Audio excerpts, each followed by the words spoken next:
नमस्कार मित्र हो. स्त्री रोग आजार म्हणजे काय?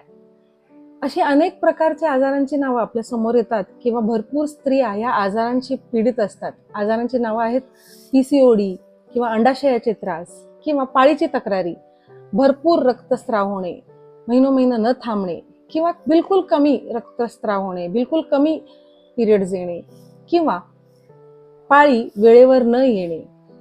किती वेळा प्रॉब्लेम्स असे असतात की फर्टिलिटी राहत नाही, मूल होत नाही. असे प्रॉब्लेम्स पण असतात ज्याला फायब्रॉइड्स म्हणतात, गाठी, युट्रसच्या गाठी ज्या असतात किंवा युट्रस मधली जी लाइनिंग असते जी खूप वाढलेली असते, एडिनोमायोसिस, एंडोमेट्रिओसिस, अशा सगळ्या टाईपच्या तक्रारी स्त्रियांमध्ये भरपूर आढळतात. पण काय आपण ह्या आजारांवर मुळापासनं ट्रीटमेंट घेत असतो?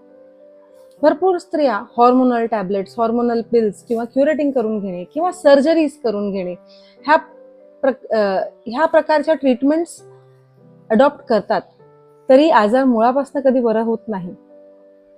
तर आपण होमिओपॅथी ह्या शास्त्राचा फायदा जरूर घ्यावा, कारण की होमिओपॅथी ह्या सगळ्या आजारांमध्ये मुळापासून काम करते. जो फिमेल ऑर्गन्स आहेत, स्त्रीचे जे युट्रस आहेत, ओव्हरीज आहेत, हे सगळे फ्रूट ऑर्गन्स आहेत. म्हणजे तिथे आजार आपल्याला दिसून येतो, पण त्या आजाराचं मूळ कारण असतात शरीरातले हॉर्मोन्स किंवा मानसिकता, जी ऍक्च्युअली या हॉर्मोन्सला इम्बॅलन्स करते. तर होमिओपॅथी ह्या आजारांना मुळापासून कशी बरी करते? ती त्या आजाराच्या मुळाशी पोचते, हॉर्मोन्सना बरं करते, माइंडसेट जे बिघडलेलं आहे त्याला बरं करते. म्हणून हे फ्रूट्स, जिथे हा आजार दिसून येतोय, बाहेर पडतोय, हा आजार हा मुळापासून बरं होतो.